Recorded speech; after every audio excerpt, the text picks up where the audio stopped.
different, would it be farms? Yeah, flour factories to study the different types of flour that are in pasta. And trust me, it's confusing. I know a lot about food, and you're reading the package and you want to see what's in it. So she's going to share all her knowledge with you guys, and she's going to show you how to make 3 different kinds of pasta by hand. We don't need a machine and all that stuff, and she's going to show you how they taught her there on the trip. So welcome. If you have questions, just raise your hand, and we will come over and bring the microphone to you. Thank you so much, Melody. Thank you. Can you hear me okay?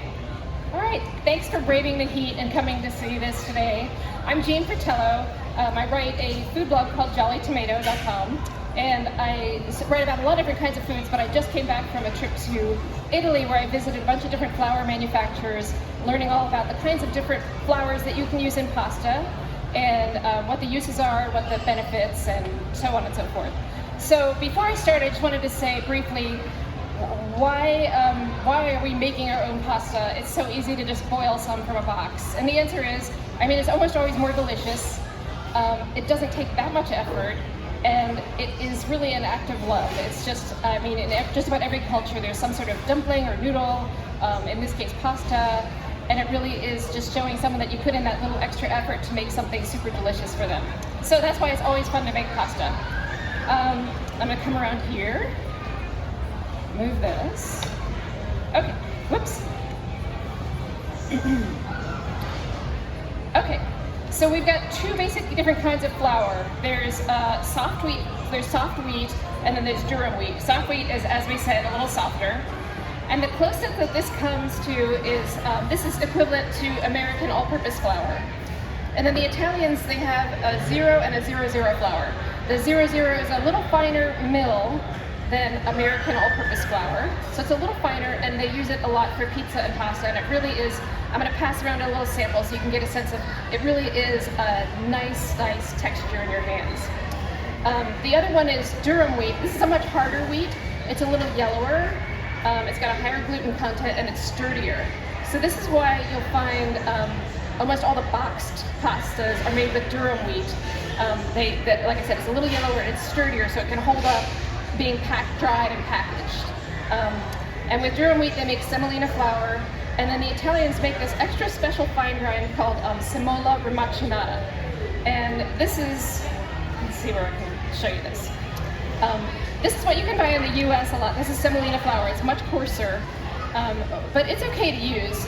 But the difference is when you use the Italian flour, it's either going to say semola remacinata or just semola double milled, and it means it's much finer. And so since that's a lot of words, I'm going to pass around a little sample so you can feel the difference. Maybe Kara, if you want to grab a. So I've labeled all 4 of them, and feel free to pass it around. Try not to spill it, because I have to clean it up. But I put in 4 kinds of flours. I put in American flour, Italian 00 flour, American semolina flour, and then an Italian semola remacinata. So you can just kind of, they're all labeled, so you can go around and feel them. Okay.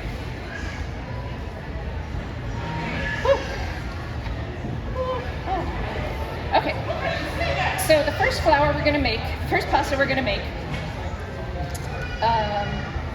we're gonna make semolina pasta, and I'm using that Italian semola remacinata that I mentioned. And the recipe is really simple: 100 grams of flour to 50 grams of water. I know that we usually don't use grams in this country; we measure in cups.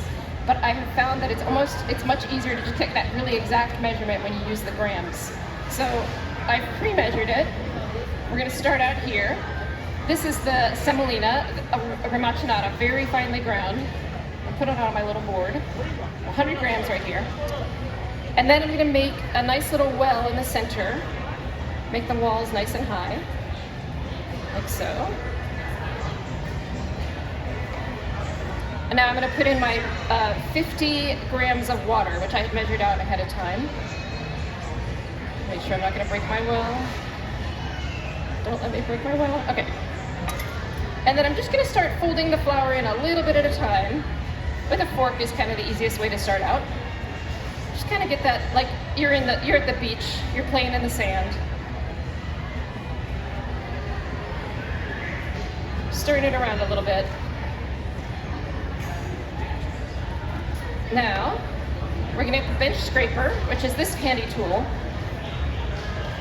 And this is a great tool for making pasta. It just really lets you scrape all the pieces up and mix it together.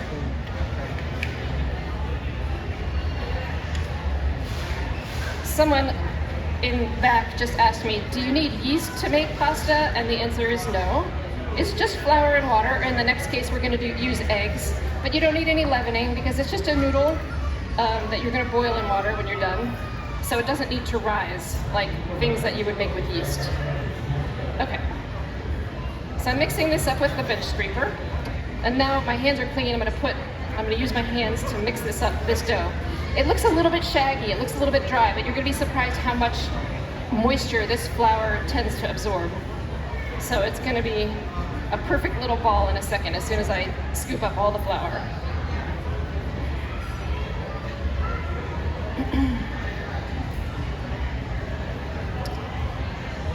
And I'm just getting up all the little pieces. I can feel that it's already a nice texture, it's very soft. I may even pass this ball around, let you feel it. So now what I'm doing is I'm starting to knead it. I need to work the gluten a little bit. And so as I'm collecting all these pieces, I'm pushing down with my hand, turning it a quarter turn, folding it over, and then pushing it down again.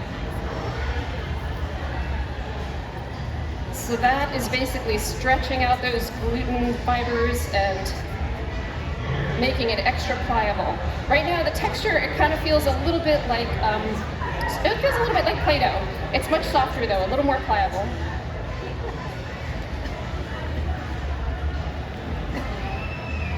Okay.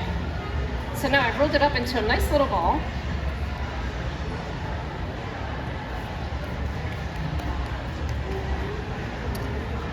And since we've stretched it out, since we've worked the gluten so much, the next thing we want to do is let it relax.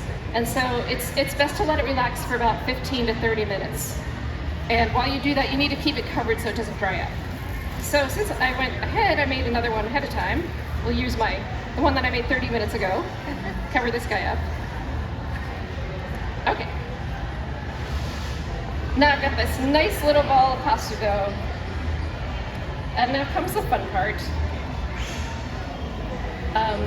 The first kind of pasta we're going to make with this semolina dough is called cavatelli, and that is an Italian pasta from the Puglia region of Italy, which is in the south. And cavatelli means roughly little dimples or little caves. This is probably the easiest pasta to make with your hands, no biggie. Little kids make it, but I'm going to show you a couple different ways to make it because it gets increasingly more fun. So I'm going to chop it up into a couple of pieces.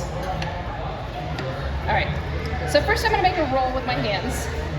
Just kind of even it out, a nice little roll, and the roll's going to be about 1 centimeter wide or so.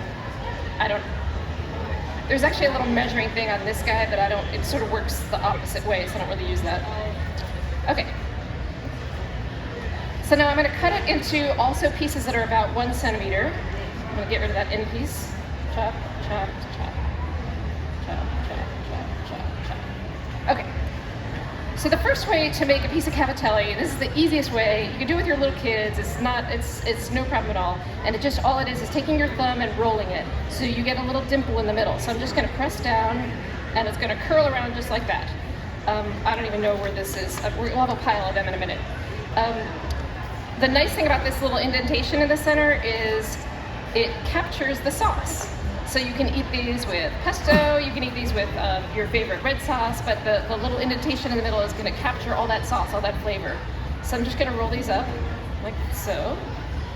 Rolling, rolling. Okay. So you get the idea. They look like little beans, but they've got a little curve in the center. The next one I'm going to make, this is the same thing, also cavatelli, but this is a slightly fancier way to make it, although it's still not fancy at all.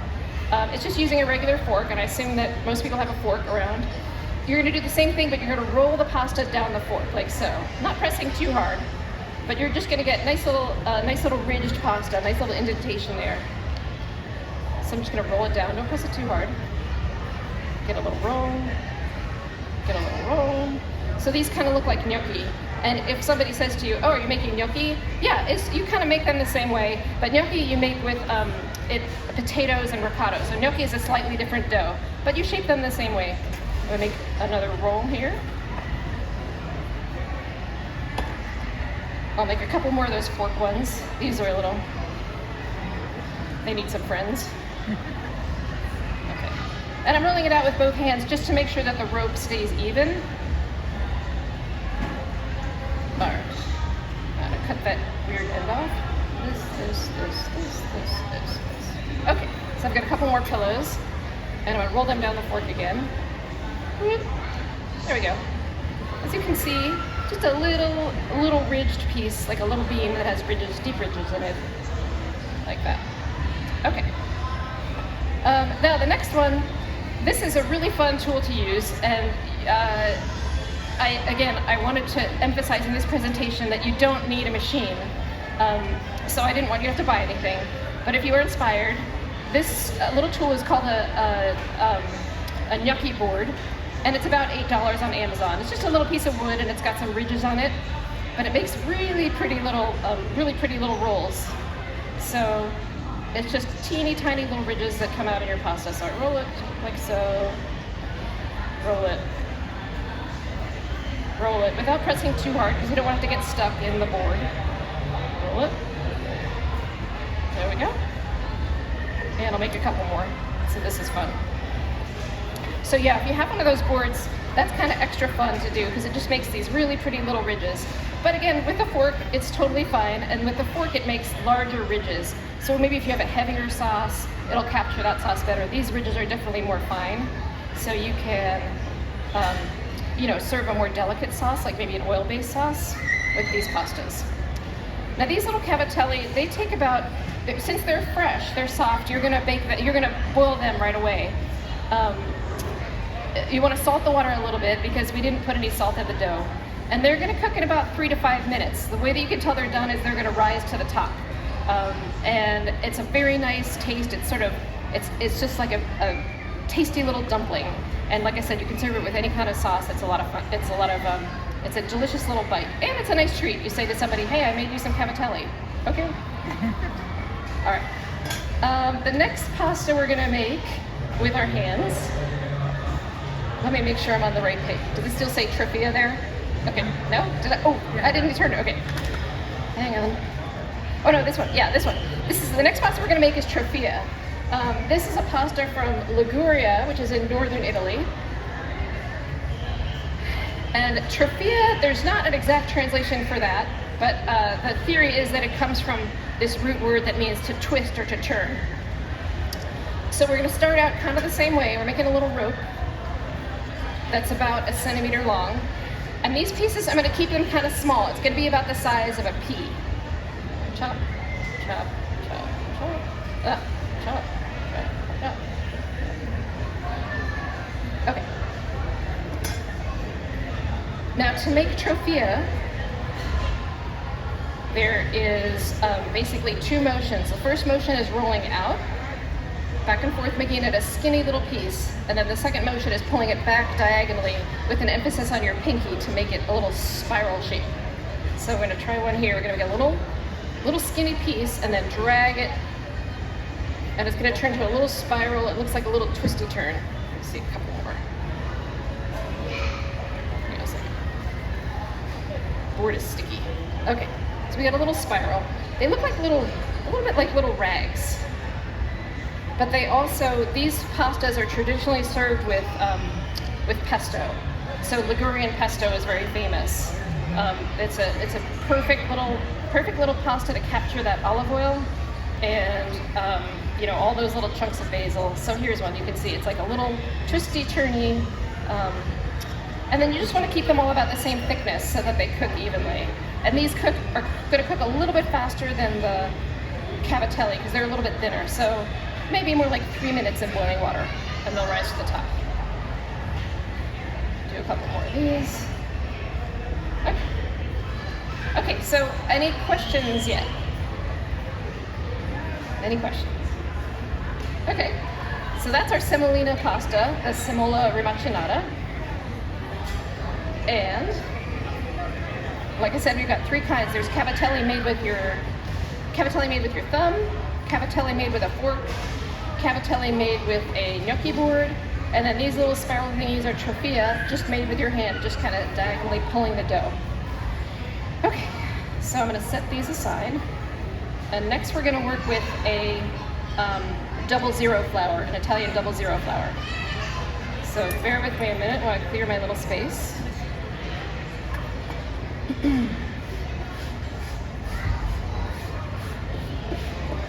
Okay, did everybody get a chance to feel the flours? Did we pass them around? Yeah? Okay, so this next flour is the 00 flour. If you feel it and you're used to American all-purpose flour, this flour is it just feels velvety. It feels almost like cornstarch. It's very light, very fluffy. It is not as sturdy as semolina flour, and so we put an egg in it to kind of give it a little more flavor and a little more structure. And the way that you remember that is semolina flour is already yellow, so you don't need the egg, but the 00 flour is white, so you do need the egg. So we're gonna do the same thing. We're gonna start out the same way. Start with a little, this is 100 grams. Hang on a second, I just realized I need to switch my little board here.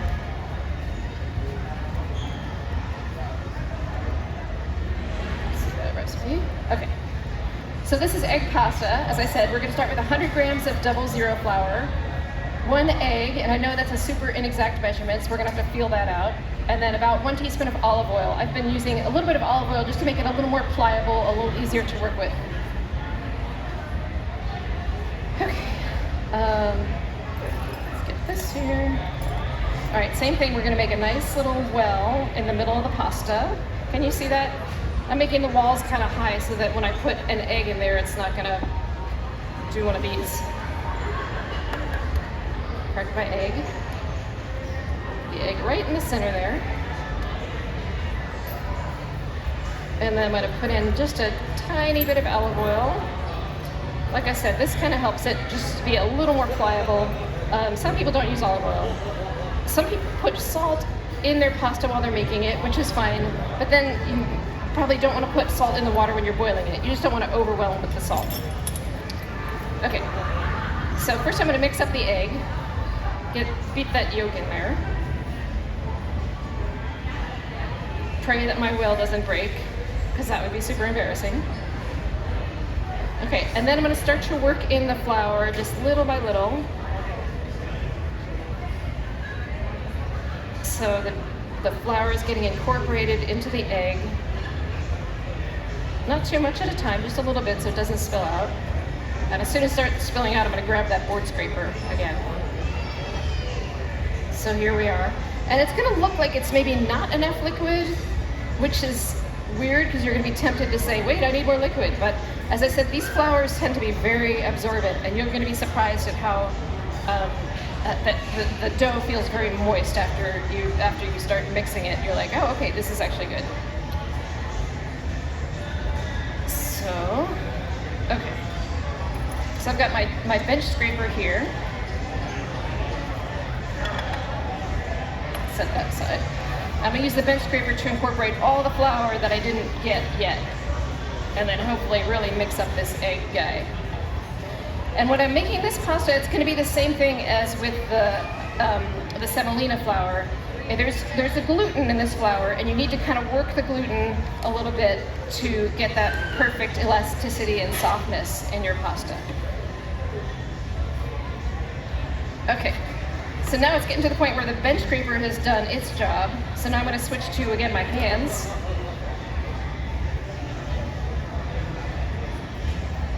And again, it looks like, when you glance at it, you think, oh, that's not going to be enough liquid, but then here we are. It's soaking up all the flour. It's very nice and moist. And I'm going to work it almost exactly the same way. I'm going to push in with my, by the way, I'm making small batches here. I'm using 100 grams of flour, 1 egg, or 50 grams of water in the other case.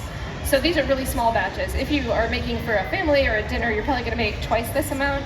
And so in which case I'd be using both of my hands to knead the dough. In this case, it's just a small amount, so I'm just using this one hand. But again, I'm leaning in, pressing, twisting at a quarter turn, twisting at a quarter turn, and so on, making sure all the flour gets absorbed. Okay. So then we're gonna have this nice little ball of dough. And the same thing, this ball of dough, now that I would normally knead it a little bit longer, but since this ball of dough has been nicely worked, we're gonna let it rest for a little bit. And I'm gonna trade it out for another dough that I made about a half an hour ago. So put that there. Now this one's gonna take a little bit of rolling. So I'm gonna roll this. First I'm gonna put a little bit of flour on the board and then I'm gonna roll it. 00 flour. Just sprinkling a little bit of 00 flour on the board so it doesn't get too sticky. And it feels nice. Just gonna pat it out a little bit. I got my rolling pin. And I'm gonna roll it out to a certain shape, turn it a quarter turn, continue rolling. There's ways to drag this on longer, but this is gonna get boring if I'm just gonna keep rolling. I asked my kids what should I talk about while I'm rolling if it takes a long time. And they said, why don't you talk about how you roll to get all the crustaceans out with your kids? And I said, that's one way to do it. That's sort of true. Anyway, so I'm gonna keep rolling this out. The humidity in here is making the texture a little bit weird, but it still feels nice and elastic. And the idea is to get it as thin as when you hold it up, you want to be able to see through it a little bit. So I'm pressing down and I'm continuing to rotate it as I roll it. Any questions? Pasta questions, comments, pasta jokes? All right, we're almost there. So it is pretty thin right now. Like I said, it's a really small piece. I'm not making a huge quantity. So I'm just gonna make it a little bit longer on this side so that we can roll it up. This last pasta that I'm making here with the 00 flour is called tagliatelle. And that is a pasta that originated in the Emilia-Romagna region of Italy, which is in the north, but it's kind of widely used throughout Italy, especially the north, but it's very popular. It's like a flat noodle that's about a quarter inch long. So I've got this dough. It is pretty close to being able to see through it. So I'm gonna take my little knife, I'm just gonna trim it so it's a nice little rectangle. Trim the sides. We can use these remains for something else, maybe. Okay. So I just made a nice little rectangle. I'm gonna stretch that out a little bit more.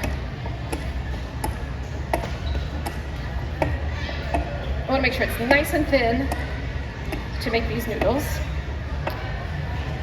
And then we're gonna just put a little extra flour on the top to make sure it doesn't stick, because I'm gonna fold this over and I don't want the pieces to stick together.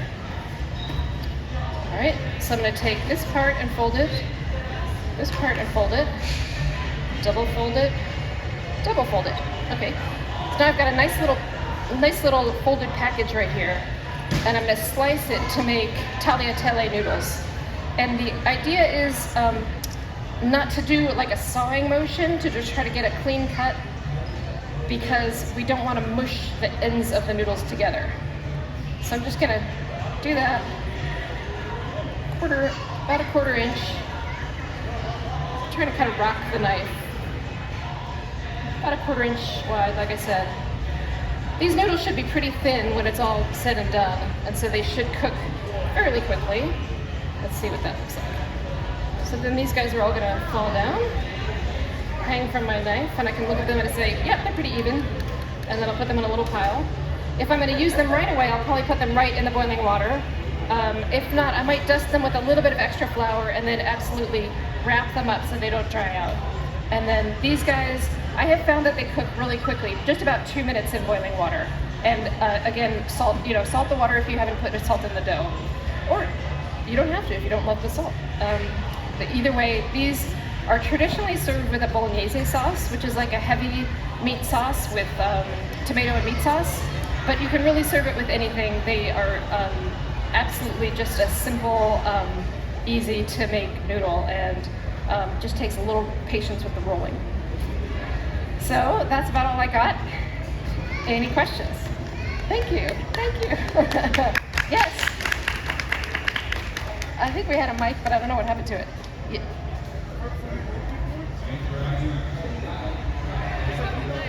Oh, she's got the mic. Okay. Hang on a second. We got the mic. I'm gonna fire all over my hands. No? Okay. For your gnocchi board, how do you clean it? Like, you know how you have a cast iron skillet, you don't wash it, you just kind of brush off all the debris and keep that seasoning. Do you do anything with your gnocchi board? Yeah. Is it how do you clean the gnocchi board? Yeah, I found that too. I have a really good bristle brush, and I try to clean it as soon as I use it so it doesn't get dried on and sticky. Because you're right, those grooves are really fine, so stuff gets stuck in there. So like I said, I try to clean it as soon as I use it, and then it isn't so hard. Sometimes if you forget about it, then you have to really get in there and scrub it. But a nice bristle brush should work. Yeah. Did I? Anybody else? Yes. Hi. Hi. Question: how much water do you use to boil your noodles? Last one that you made, how much water?